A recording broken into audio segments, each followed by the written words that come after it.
Hey y'all, let me explain AD Wars to you. It's a decidable artist card game, Christian mythology, which basically means God versus Masons.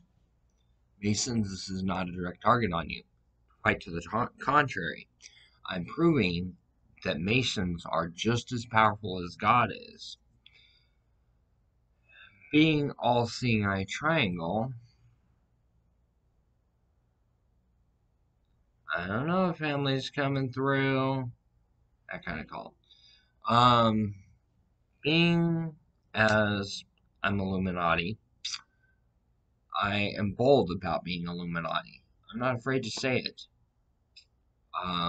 Unlike other people who keep it silent and secretive, Illuminati is nothing more than Alcoholics Anonymous. The reason why I mention this is because the 12 steps helped me create the game AD Wars.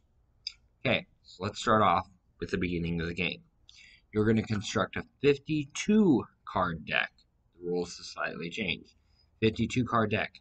16 characters in your deck. The rest can be turn event and riddle, or sin and riddle. Character is in both decks. Anyways, you start the game out by shuffling the cards, presenting it to your opponent.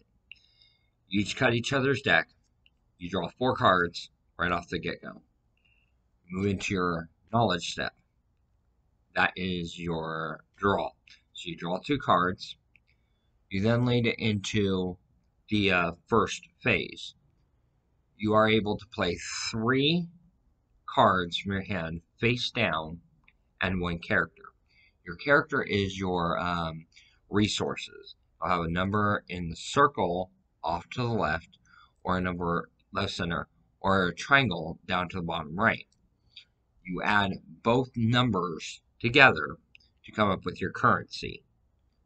Okay, along with that, and it's only 1 character that you get to do it with, the very beginning character. Okay, so then you play your resources, and those get banished, and then they return back at the end of every turn. Turn events can be played at any time, just like Sims can. There are no slow cards other than character and riddle. Riddles are more like virtues. It's stuff that you hope to achieve. If you solve 3 riddles, you win the game. Okay? The first to resolve 15 characters on their side of the board wins the game.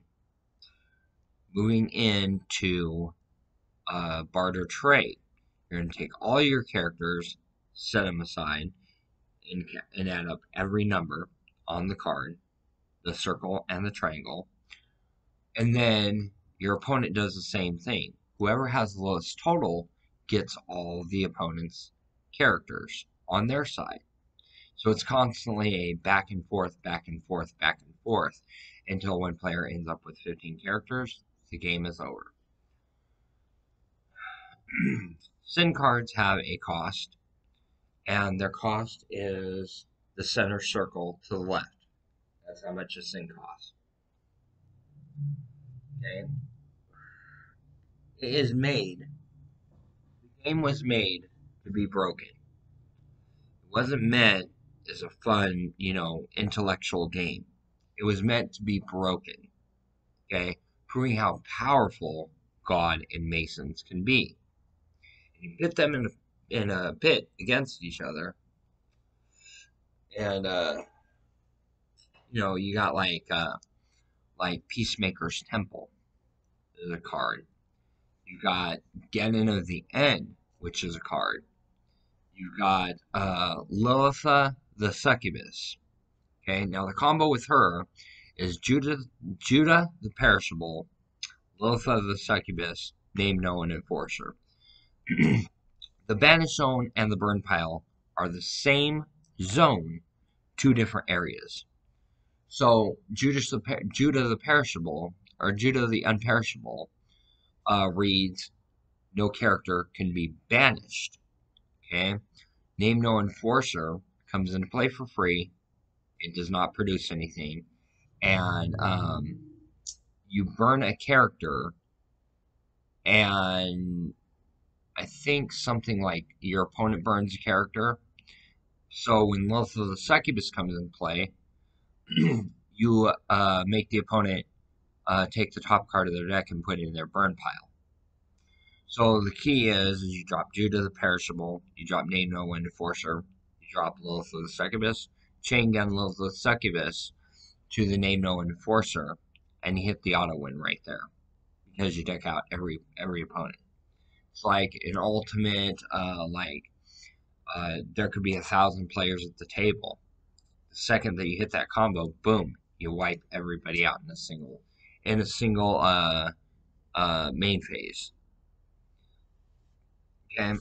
Now there is other decks that are very utility like that, like the deck that runs no more than 3 cost, and it runs Name No Enforcer times 3. It runs its main buff is Judah the Perishable and Name No One Enforcer. You drop Judah the Perishable, the Imperishable, or not? No, I'm sorry, Shameless Soul and Judah the Perishable. Unperishable. So with Shameless Soul, sins have no tithes. So it's basically you get to play infinite amount of sins, and you just load the deck up nothing but sins and Shameless Soul with like 13 other characters because you want to run 3 of that. So you hit it turn 1, and then you just keep going off with your sins left and right.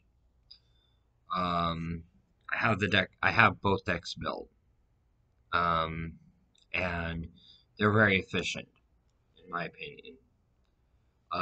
More videos will be made on deck lists because we're not doing a price guide online. We're not doing a comprehensive rule booklet.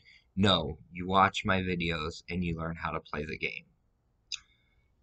Okay, if a player runs out of cards in their deck, they lose the game. That's a static rule amongst every single card game. Once the cards are completely dealt out, the game is over. You even got that in Rummy. Cribbage doesn't have it, but Rummy's got it. Magic the Gathering's got it. Yu-Gi-Oh's got it. Pokemon's got it. Final Fantasy has it. That's a pretty static rule straight across the board. Anyways, my game is nothing like any of the others, where you have 2 different types of resources. You have your ties that you put in play face down, and you burn them. And you have your one character that brings every other character into play and stuff, but only one is a resource.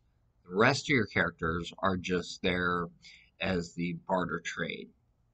Your one character that you have in your land, that is the only character that does not go into barter trade. The one that you're using for your resources. So this rendition. Between the 2 videos, you should have all the rules. Final rule, 52 cards in the deck. Thank you.